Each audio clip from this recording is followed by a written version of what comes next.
Hey, what's up everyone? It's your girl Brian Shanae, and today I'm here to share with you my mid-month wrap-up.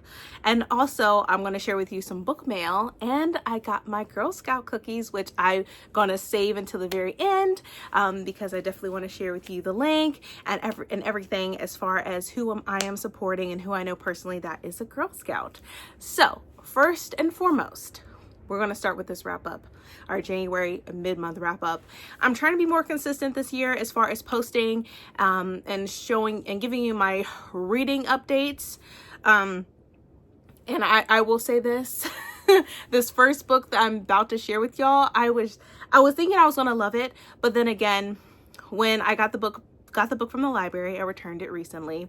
I mostly wanted to read it due to the cover and the sprayed edges. And I feel like we've all talked about this before. Just because a book has a sprayed edge and a beautiful cover does not mean the content within it is like fire, like it's perfect, like it's amazing, like it's good, right? I feel like we've had these conversations before BookTube for the past few years now. But anyway, the first book that I'm going to be discussing with you that I've read, the beginning of January is North is the Night by Emily Rath. I gave this a 2.25 stars. This is a Finnish folklore inspired fantasy where we have two young women who are posing the gods, or defying the gods and mortals and whatnot. There's a hint of romance in it, just a hint of it. And, it was nice saying that I read something where it had Finnish, hopefully I'm saying this right, folklore within it. So like, oh, I got to be in Finland, right? Which I am keeping track of the books that I read this year regarding what location. So if it's in a different country, I'm going to write it down. That way I could say like I've explored and read a book from this particular country, or with the setting is within this particular country. So I'm also keeping track of that. I'm making note of that every book that I read, and it identifies what location. And yeah, this is the first book that I've read where the location is located and or the setting is located in Finland. But overall, I thought I was gonna love this book. I was 50% in and I was just not feeling it. A lot of my friends were telling me that I just needed to DNF it, and I'm like, I do not want to DNF the first book of the freaking year. Like, I cannot start out the year like this. So I finished it. It was hard for me to finish it, but I will say closer towards the end of the book, I was starting to like it, but the fact that I was more than 60% in and then I started enjoying it, that was like a red flag for me. I don't know if I'm going to read the next book. I know this book is considered a duology, so there's going to be another book. And I'm looking at my computer if you wondering like why I'm looking over here. But I don't know. I may read the second one or I may not. I don't know. Maybe the second book will be better. I cannot say. But I will say this, like, I'm glad that I got it from my local library. I did not spend my money on it because I would be highly, highly upset that I spent my money on it. I know this author has also written other books, which I haven't read any of her other books, but I don't know. This wasn't it for me. Like I said, I gave it a 2.25 stars. But I don't know, maybe you'll get better. I'm always being hopeful. I'm always giving the benefit of the doubt that the next book will be better than the first. And usually sometimes that is the case, right? So I'm trying to be hopeful. But yeah, for North is the Night, I gave it 2.25 stars. Hopefully, maybe when the next book comes out, it'll be a little bit better. Just a little bit better. And then, so the next one, these next two are manga. These are also manga that I have borrowed from my local library. So we have Outbride the next three manga. So I have read volumes 3, 4, and then I read 6. I skipped 5 because I was trying to see if I could borrow it from my local library, and the only library that has 5 or volume 5 does not want to distribute the book to another state because that's the only copy that they have, which is understandable. So I'm like, I don't want to buy the manga either. It might be a thing where if I see it at the store and I just am at the cafe or something, I might read it there and see, you know, what it's about, but I'm not buying it. But yeah, so for Outbride, this is Outbride by Tunko Tsunaga. So for volume 3, I gave it 3 stars for volume 3. I really enjoyed reading Outbride. It's very spicy. So this, just let y'all know, it's very spicy. It's pretty much about a girl, or human girl in this world where you have different, I guess you consider them beasts, some are angels or whatever, and they need her to produce an heir to save their world. And so like they're all like trying to get with her to have her produce one of their heirs. Like, it's crazy. I know it's absolutely insane, but I'm mostly here for the spice. I am not gonna lie to y'all. I'm mostly here for the spice. So for volume 3, I gave 3 stars. And then for volume 4 of Outbride, I also gave 3 stars. And volume 6, also 3 stars. The premise, it might seem a little, the premise alone, it seems like, what? Seriously? But once again, I'm gonna say this, it's mostly for the spice. It's not necessarily for other things. Like like the storyline, it's interesting, and I will say something is happening because there is some underlining in between the storyline that I'm starting to like grasp and like witness and understand as I'm reading through these mangas. So I will say that the storyline is very interesting, but the spice is even better. Like, I need some spice in my life. But yeah, so I know volume 7, I don't know if it's out or not. Hopefully my library will allow me to borrow it. If not, we'll figure it out. I do still need to read volume 5. I feel bad that I skipped it. But so I need to read volume 5, and then if volume 7 is out, then I'll see what I can do with that. But yeah, really enjoy Outbride, and I'm excited for the next volume. And so the next book that I read, and I gave it 3.25 stars, and that is A Monsoon Rising by Theo Guazin. This is the second book in the Hurricane Wars. I think there's going to be another book after this, especially after I finished this. I'm like, oh, with that ending, there's definitely something going to be brewing. And I really enjoyed this by, especially Theo Guazin. She is from the Philippines. So I'm like, this is really neat. So I really enjoyed this. It's not necessarily a romance, but it piques my interest, right?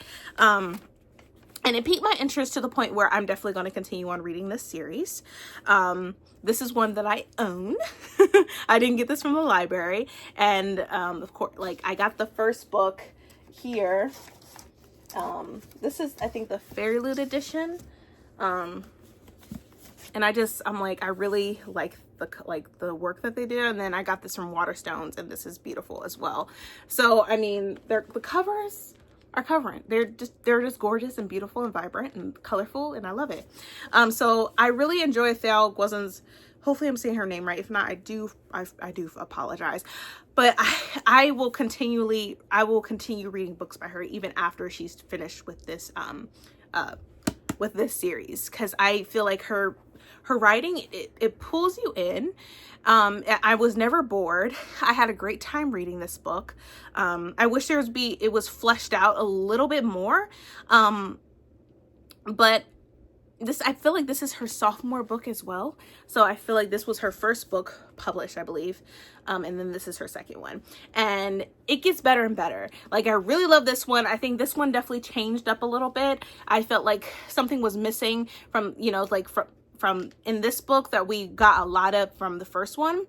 So I'm like, maybe something may have happened. I don't know, but I still enjoyed this book, and I will continue on reading the series.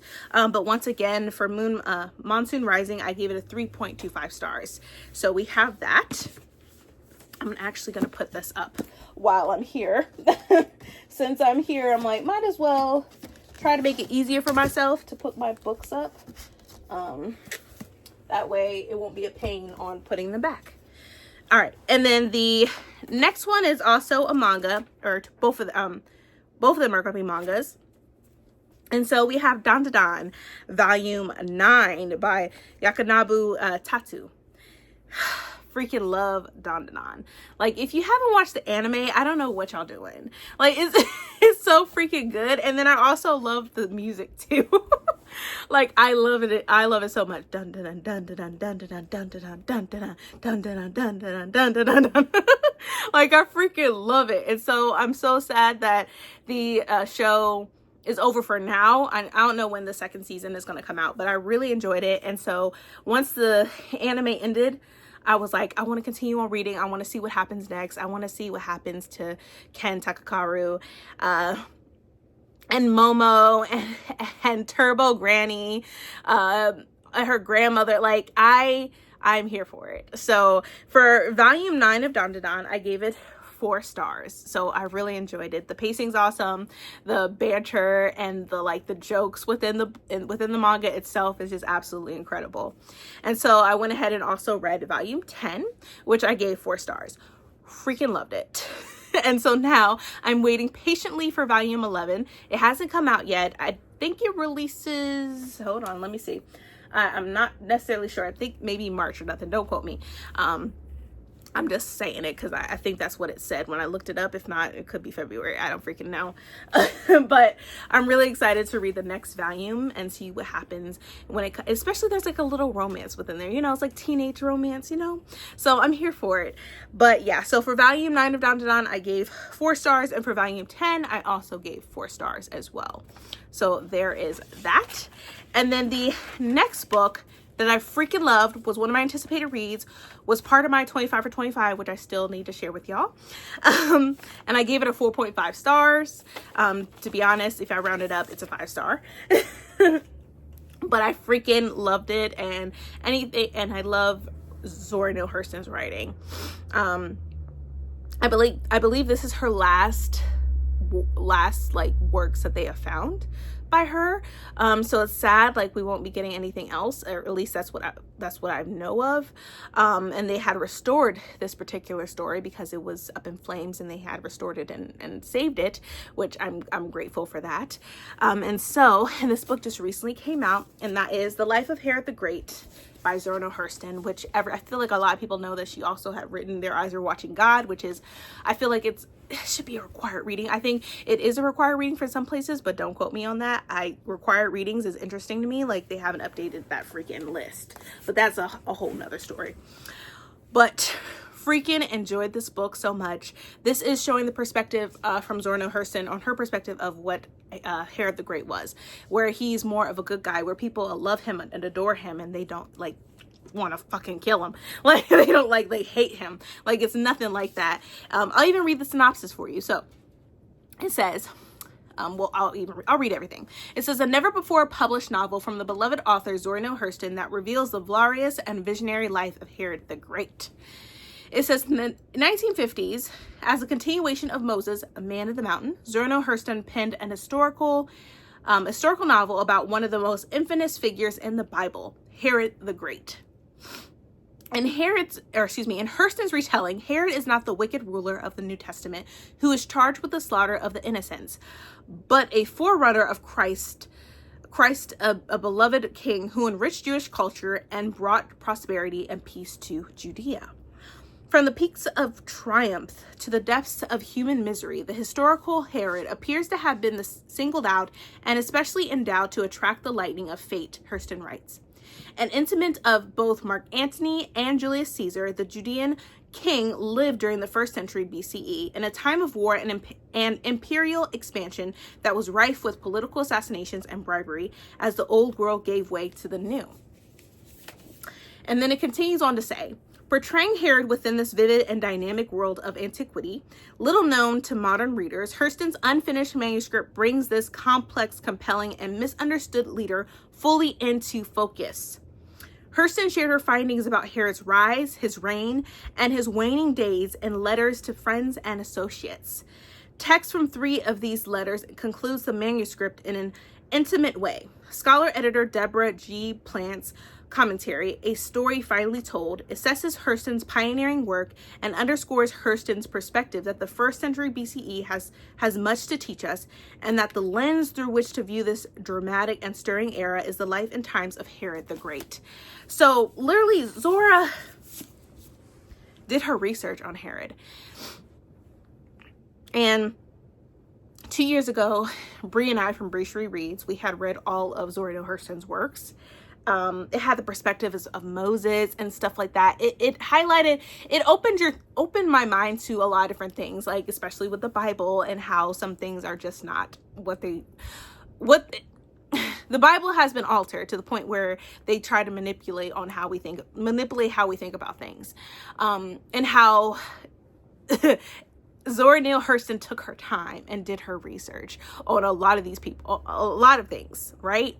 And I think this opens up your mind to the truth of who Herod was, who he was as a person. She actually did her homework on this. So I really encourage everyone to read this. Like, you can read the Bible and you can read this to compare, but Hurston, whenever she was writing or whatever, especially when it came about a person, and stuff like that, she did her research and she did it well. And it's just, I'm happy that they were able to restore this amazing story about Herod the Great. And I really hope that y'all pick this book up and read it for yourselves. But I really had a great time with this. This is sad endings because I feel like I believe this is the last book and the last story that they were able to find and publish that was by Zora Neale Hurston. But really enjoyed this. Highly recommend that you pick it up. And then so we're moving on to the next book, which it's another manga. And then the next one, so it's two more manga, and then we have 2 picture books I want to share with you all. So the 2 manga, it's volumes 1 and 2. It's Anyway, I'm Falling in Love with You by Haruka Mitsui. And this is also an anime on Crunchyroll. And it's another high school teenage romance where a girl, she has, it's a group of friends. She's the only girl in the group. And one of the boys in the group tells her that he loves her. Like, he always had a thing for her. And she's like, what? Like, what? Where did this come from? Like, I look at you like a brother. And so on, as the mangas go on, I think she's starting to open her eyes to, like, she truly does care for him a lot because they've been through a lot together. But she still doesn't know if she should be in a relationship with him because that could destroy the friendship that they have and the friend dynamic that they have within the group. But so I read volume 1. I gave it 3.5 stars. Really freaking enjoyed it. Then for volume 2, I also gave it the 3.5 stars. I loved it. I'm really looking forward to reading volume 3, which you'll see on my next wrap up for my final wrap up for January. But I really love the anime too. Like, if y'all haven't watched the anime, I highly recommend it. It's freaking cute, it's good, and I just love it. And so moving on to the two picture books. So we have Girls on the Rise. This is by Amanda Gorman. This is her newest picture book that just released. I gave it 5 stars, of course. I really love Amanda Gorman, and I love her writing. I love the pictures within this picture book. It's so freaking good. My kids enjoyed it. I enjoyed it. And so I'm here for it. So I gave it 5 stars. And then the next picture book that I read was The Magical Snowflake by Burnett Ford. Another 5 stars. Love this so freaking much. Especially I read this, especially since it's snowing. It's not necessarily, it's like a Christmas book, but also it's about snow and stuff like that, and the magic of snow. Even though snow is, as an adult and constantly have to drive through snow, I don't find it magical at all. But I really enjoyed the story and I thought it was very cute. So of course I gave it a 5 star. But that is my mid-month wrap up. We're going to move on to book mail, and then we're going to move on to my last and final thing. So let me go ahead and get this. So the first one we have, I need to get my box cutter because that's something I'm going to need if I can find it. Hold on, y'all. I'm tripping real quick because I could have sworn I had oh, here it is. All right. So y'all know I'm saving money. I particularly got this series because I wanted to own this one, and I had a gift card, so I did still save my money. I had got this gift card for our Santa exchange at work. So I'm like, this is a win for me. So I didn't like spend any of my money that I that I worked for. But I went ahead and ordered these particular books because Gabby is doing a read along for Robin Hobb. I have the first book, and then I want to get the rest of the books in this particular series. So I believe that's what's in this particular box.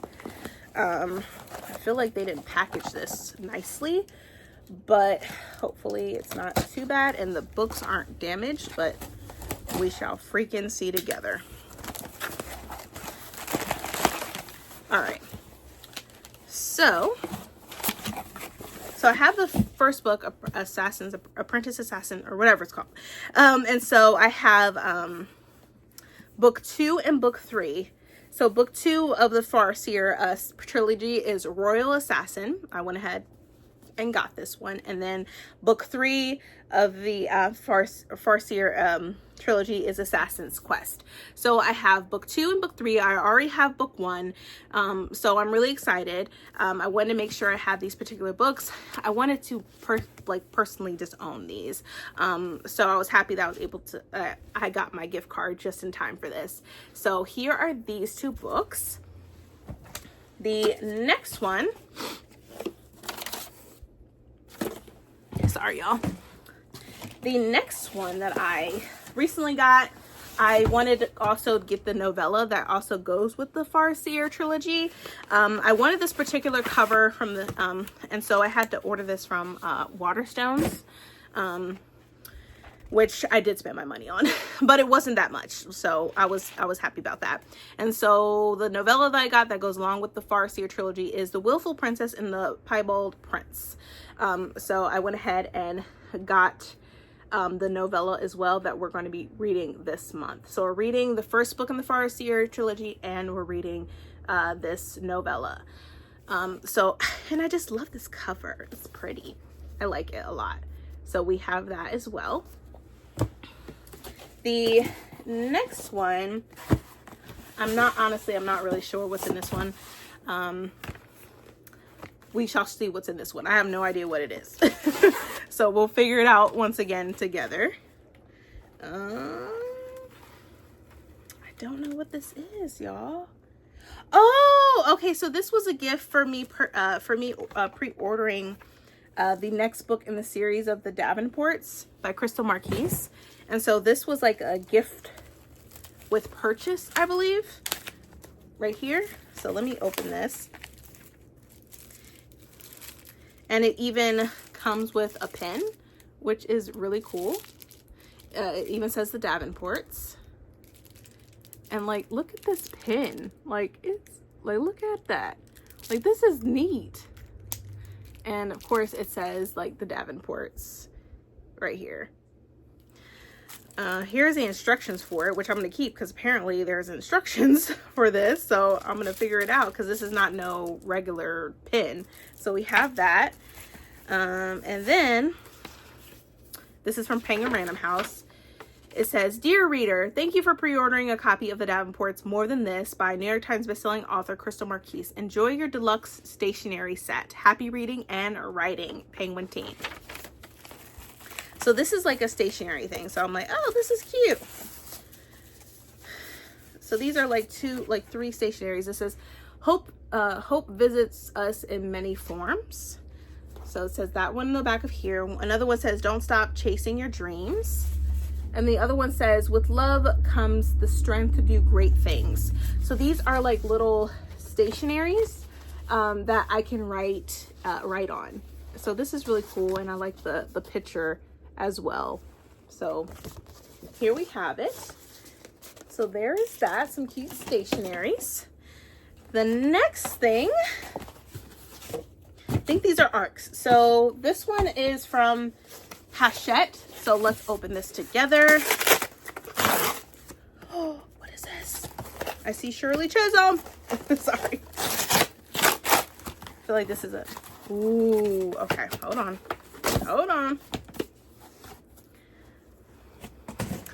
All right. It says A More Perfect Party. The Night Shirley Chisum and Diane Carroll Reshaped Politics. This is by Juanita Tolliver. I have not heard of this book, but I'm really excited about it. And that's Shirley Chisum too, which I remember doing a project for her when I was a kid, like about her as a kid. Oh, let me see. So it says a snapshot of Black women striving to make change and a must read for those in the work of movement and coalition building.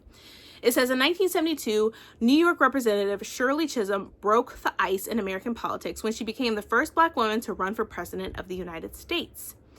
Chisum left behind a coalition building model personified by a once-in-an-era Hollywood party hosted by legendary actress and singer Diane Carroll and attended by the likes of Huey P. Newton, Barbara Lee, Berry Gordy, David Frost, Flip Wilson, Goldie Hawn, and others. In A More Perfect Party, MSNBC political analyst Juanita Tolliver presents a path to people-centered politics through the lens of this soiree, with surprising parallels to our current electoral reality. Chisum worked the crowd of movie stars, media moguls, music executives, and activists gathered at Carroll's opulent Beverly Hills home, forging relationships with laughter as she urged guests to unify behind her campaign. With the feminist movement on the rise and 18 to 20-year-olds fighting for the first time in American history, the Democratic Party and the nation were on the cusp of long overdue change. A More Perfect Party explores this monumental coming together. Chisum discussed voter turnout and community engagement with Huey P. Newton. She called on leaders of the feminist movement to fortify their support for the sole woman in the race. And her interviews with David Frost challenged media narratives about who was automatically deemed a capable leader. Then it goes on to say, zooming in on one party attendee per chapter, A More Perfect Party brings this whimsical event out of the margins of history to demonstrate that there is an opportunity for all of us to fight for a better nation and return power to the people. It says Juanita Tolliver is an MSNBC political analyst, an opinion contributor for The Griot, and a contributor for Sirius XM Progress. Previously, she served as the director of campaigns at the Center for American Progress. She is a graduate of the Fletcher School of Law and Diplomacy at Tufts University and the University of North Carolina at Chapel Hill. So, we're looking forward to this. Had no idea about this book was a thing. Really excited. There's blurbs by Joanne Reed. Barbara Lee is on here, Anna Malika Tubbs, as well as Ari Melbourne and Ellie Mistel. So I'm really looking forward to read it. Had no idea that this book was out or this was a thing. So thank you so much for sending me this book. I cannot wait to read it. I especially since I'm in my nonfiction bag this year. So I'm really excited to get into this one. So we have this. And then last but not least, this is also from Penguin Random House. This book is going to be on sale February the 4th of this year. So let's see what's in this one. It feels like a chunker too. So let's see.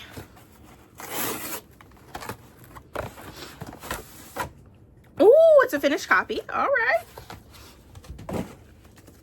And that is Harlem Rap City. And this is by Victoria Christopher Murray. She's the co-author of The Personal Librarian. I'm really excited to read this. I've been seeing this all over Instagram, and I think not really in BookTube, but mostly on Instagram. I've seen people posting about this book in particular. I'm really looking forward to reading this, and I really love the cover as well. Like, look at the people dancing. She's holding the book, reading it. Like, I love it. And so for this, it says, she found the literary voices that would inspire the world. This is the extraordinary story of the woman who ignited the Harlem Renaissance. And then it goes on to say, in 1919, a high school teacher from Washington, D.C. arrives in Harlem, excited to realize her lifelong dream. Jessie Redmond Fawcett has been named the literary editor of The Crisis, the first Black woman to hold this position at a preeminent Negro magazine. Jessie is poised to achieve literary greatness, but she holds a secret that jeopardizes it all. W.E.B. Du Bois, the founder of The Crisis, is not only Jessie's boss, he's her lover, and neither his wife nor their 14-year age difference can keep the two apart. Amidst rumors of their tumultuous affair, Jessie is determined to prove herself. She attacks the challenge of discovering young writers with fervor, finding 16-year-old County Collins, 17-year-old Langston Hughes, and Nella Larson, who becomes one of her best friends. Under Jesse's leadership, the crisis thrives, and every African-American writer in the country wants their work published here.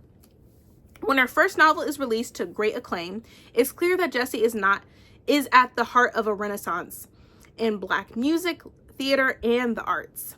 She has shaped a generation of literary legends, but as she strives to preserve her legacy, she'll discover the high cost of her unparalleled success. This sounds deep, and I'm here for it. Oh, this sounds so freaking good.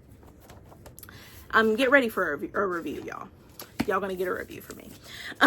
This sounds so freaking good, and I'm here for it. So thank you so much, Penguin Team, for sending me this. And I believe this is also for a book tour that I had signed up for, which I'm really excited. So y'all will definitely, infinitely see a book review from me.